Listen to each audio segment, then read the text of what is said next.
তোদাকে জুতো মেরেছে, জুতো মেরেছে তোমার দিদি। মা পারিস তো কাজ ছেড়ে তুই পালিয়ে যা। এখনো শোনেননি? সে তো অসুস্থ রে কুসুম, সে তো অসুস্থ। বাস থেকে নেমে আমি সব কথা শুনলাম, আর শুনলাম দারোগা বাবু নাকি আমাদের এই গ্রামেতেই এসেছিলেন। গ্রামে নয় আপনার বাড়ির উঠানে। হ্যাঁ আসুন ডাক্তার, হ্যাঁ আসুন। তা কি মনে করে দারোগা বাবু? আপনার কাছে এসেছি। কেন, কিসের জন্য? আপনার বিরুদ্ধে অভিযোগ আছে। কিসের অভিযোগ? আপনি গ্রামের শান্তি ভঙ্গ নষ্ট করছেন। তাতে কি হয়েছে দারোগা বাবু? আপনারা তো আছেন, আমার ভেঙে দেওয়া সেই শান্তিটা আপনারা না হয় জোড়া লাগিয়ে দেন। কথা বলুন। ভদ্রলোক হলে ভদ্রভাবে কথা বলতাম, এর মতো চরিত্রহীন সমাজ বিরোধীর সঙ্গে এইভাবেই কথা বলা উচিত। আরে চেঁচাচ্ছেন কেন স্যার? চরিত্রহীন সমাজ বিরোধী আপনার সামনে দাঁড়িয়ে আছে, তাহলে চেঁচাচ্ছেন কেন? আমার কথা আপনি অস্বীকার করতে পারবেন? দয়া করে আমার মতো সমাজ বিরোধীকে আপনি বলবেন না স্যার। আপনি আর কি করছেন আমার সঙ্গে? আপনি সমাজ বিরোধী নন, আপনি চরিত্রহীন নন। বললাম গৌরী যুবতী বেশি লোকের সঙ্গে আপনি বলে যান স্যার, বলে যান। আমি বলছি না, বলছে গোটা গ্রামের ভক্ত সম্প্রদায় এই গ্রামের যুব সমাজের নৈতিক চরিত্রের অধঃপতন ঘটাচ্ছেন আপনি। সমস্ত ভদ্র লোকের বিরুদ্ধে ওই ছোট লোকগুলোকে চেপে তুলছেন আপনি আপনার যাত্রা বলে লিখে। অনেক খবরই তাহলে রাখেন দেখছি। আসুন, আমি দেখবো। হ্যাঁ দেখবেন, নিয়ে আসার দরকার নেই, ওটা আমার সব সময় ব্যাগেই থাকে দারোগা বাবু। হ্যাঁ তাহলে দেখুন আমার পাণ্ডুলিপি। নবম দৃশ্য, মাস্টার মশার বাড়িতে ধারঘর প্রবেশ। নাটক স্যার, নাটক। আরো করে যান, আরো জোরে করুন। আর যদি করতে না পারেন তাহলে আমাকে দিন। দারোগা বাবু গ্রামে এসেছেন গ্রামের শান্তি রক্ষা করতে, গ্রেপ্তার করতে চোর চরিত্রহীন সমাজ বিরোধীকে। কিন্তু বলতে পারেন স্যার, সত্যিটাকে আপনারা ঠিক কোথায় লুকিয়ে? যাদের কথায় দয়া করে আপনি এই গ্রামে এসেছেন তাদেরকে আপনি চেনেন?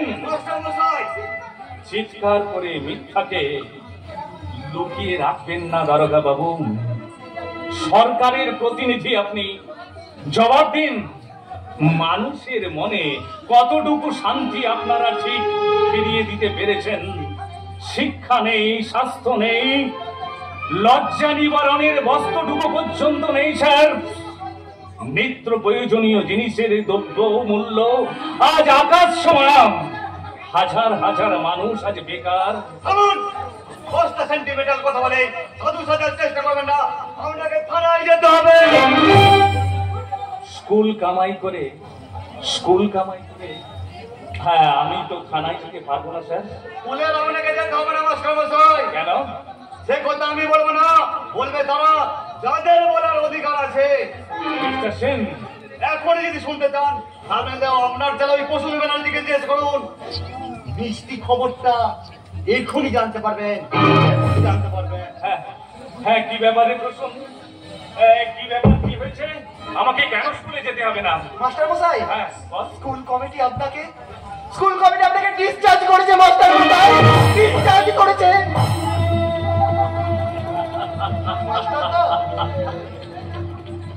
এই দেখ রে কুসুম, এই দেখ, নবম দৃশ্যের শেষে আমি কি লিখেছি একবার দেখ। মাস্টার মশাইকে স্কুল থেকে তাড়িয়ে দিয়েছে। এখানেই শেষ নয় রে কুসুম, এখানেই শেষ নয়, আরো অনেক আছে।